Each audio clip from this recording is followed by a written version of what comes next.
Hi எல்லாருக்கும் ஒரு குட்டி பிரெட் ஸ்டோரி ஃப்ரம் ஜெர்மனி. ஜெர்மன்ஸோட மெயின் ஃபுட்டே வந்து ப்ரெட்டு தான். நமக்கு எப்படி மெயின் ஃபுட் ரைஸோ அது மாதிரி ப்ரெட்டு. காலை மாலை மதியம் 3 வேளையும் ப்ரெட்டு தான் சாப்பிடுவாங்க. பட் அதுக்கு வைக்கிற சைட் டிஷ் இருக்குல்ல, அது மட்டும் டிஃப்ரெண்ட்டாக இருக்கும். காலையில் வந்து ஜாம் வச்சுப்பாங்க, இல்லை இனிப்பு ப்ரெட்டு சாப்பிடுவாங்க. மதியத்தில் சாப்பிட்றாங்கன்னா இந்த மாதிரி சீஸ் ப்ரெட் இருக்கும். சீஸே வந்து ஒரு மாதிரி க்ரீம் மாதிரி பண்ணி அது கூட வந்து இந்த மாதிரி ஆலிவ்ஸ் வச்சு சாப்பிடுவாங்க.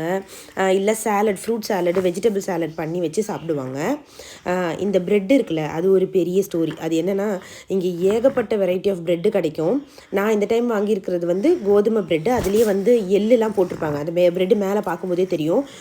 சூப்பர் மார்க்கெட்லேயே வந்து ஒரு பேக்கரி செக்ஷன் இருக்கும். அந்த செக்ஷனில் போய் நமக்கு எந்த ப்ரெட்டு வேணுமோ அதை நம்மளே பார்த்து எடுத்துக்கலாம்.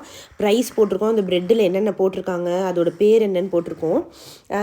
இது வந்து லோஃபாக தான் இருக்கும், ப்ரெட்டு லோஃபாக இருக்கும். அதே இடத்துல வந்து இந்த ப்ரெட்டை ஸ்லைஸ் பண்ணுற மிஷின், ஆட்டோமேட்டட் மிஷின் ஒன்று இருக்கும்.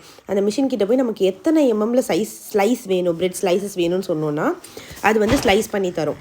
10 mm வேணுமா, 12 mm வேணுமா அப்படின்னு. இதுதான் அந்த ஆட்டோமேட்டட் மிஷினு. ஸ்லைஸ் பண்ணி கொடுக்கும். அதை நம்மளே வந்து எடுத்து பேக்கில் போட்டு கொண்டு வந்து பில் போட்டுக்கலாம். நாங்கள் வந்து இந்த வாட்டி அந்த ப்ரெட்டை எப்படி சாப்பிட்டோன்னா, இந்த மாதிரி கேரட்டு, குக்கும்பரு அதெல்லாம் வந்து பொடியாக நறுக்கிட்டு அந்த சீஸ் ப்ரெட் இருக்குல்ல அதை போட்டு நான் சாண்ட்விச் மாதிரி பண்ணியிருந்தேன். யூஸ்வலாக வந்து இதை லஞ்சுக்கு அவங்க சாப்பிடுவாங்க, இல்லை ஈவினிங் டைமில் சாப்பிடுவாங்க. நமக்கு கோதுமை ப்ரெட்டு லஞ்சுக்கெலாம் இறங்காதுங்கிறதுனால இதை நாங்கள் பிரேக்ஃபாஸ்ட்டுக்கு சாப்பிட்ருந்தோம். இந்த சீஸ் ப்ரெட்டை வந்து அப்படியேவும் ப்ரெட்டில் போட்டு சாப்பிடலாம்.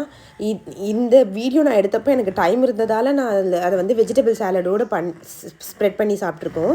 இல்லைனா வந்து வெறுமனே அந்த ஆலிவ்ஸ் வச்சு இந்த சீஸ் ப்ரெட்டை ப்ரெட்டில் போட்டு அப்படியே சாப்பிட்றலாம். நல்லாயிருக்கும். அது ஃப்ரிட்ஜிலேருந்து கொண்டு வந்து நம்ம ஃப்ரிட்ஜில் வச்சு சாப்பிடணும். அதனால் அது நல்லாயிருக்கும். இந்த சீஸ் ஸ்ப்ரெட்டு மாதிரியே நிறைய வெரைட்டிஸில் இங்கே வந்து ரெடிமேடு ப்ரெட் ஸ்ப்ரெட்டு கிடைக்கும். ஃபிஷ்ஷில் பண்ணியிருப்பாங்க, கறி வச்சு பண்ணியிருப்பாங்க, காய்கறி வச்சு பண்ணியிருப்பாங்க. அப்புறம் நிறைய பேர் வந்து இங்கே வெஜிடேரியன் மாதிரி க்ளூட்டன் ஃப்ரீ டயட் இருப்பாங்க. ஸோ பால் பொருளே எடுத்துக்க மாட்டாங்க. ஸோ பால், பன்னீர் சேர்க்காத சீஸ் ஸ்ப்ரெட் இருக்குது. ஃப்ரிட்ஜு செக்ஷனுக்கு போகணுன்னு வைங்களேன், ஏகப்பட்ட சீஸ் ஸ்ப்ரெட்டு கிடைக்கும். ஆர் ரெடிமேடு ப்ரெட்டில் தடவி சாப்பிட்றது கிடைக்கும்.